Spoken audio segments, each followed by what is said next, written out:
The prophet Samuel had a tough assignment. God told him, "It's time to anoint a new king. Go to Bethlehem and find Jesse. He will have a son who will be the next king." Samuel was nervous. King Saul was still alive and kicking. And let's just say Samuel wasn't exactly thrilled about the whole new king situation. But he obeyed God and went to Bethlehem. When Samuel got there, the townspeople panicked. So they asked him, "Hey, Samuel, did you come in peace?"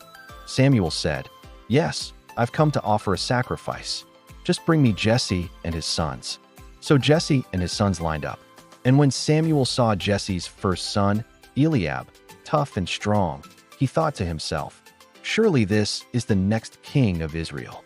But God said, "Don't judge by appearance or height, for I see the heart. You see this one, I have rejected him."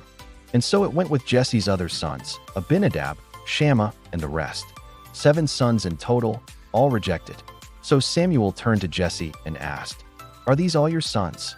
Jesse said, "Well, not exactly. I still have the youngest. He's too small. In fact, he's a child. He's out in the fields watching sheep." So Samuel said, "Send for him. We won't sit down to eat until he gets here."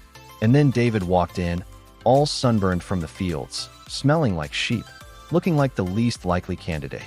And God said, "Yes, that's him, my chosen one. Anoint him." And before his stunned brothers, Samuel poured oil over David's head. And from that day on, the Spirit of the Lord came powerfully upon him. The shepherd boy nobody believed in was just chosen as king. See, when we meet someone, we often judge them by their looks or their status or their resume. But God doesn't. He looks at the heart. A man's heart tells who he is. Here's the crazy thing. David was just a young boy tending to his sheep in the pasture when God called him. He was far from the palace, from the throne, but that didn't matter to God. God still chose him. That is to say, greatness doesn't come from where you're from or where you're at. It comes from God.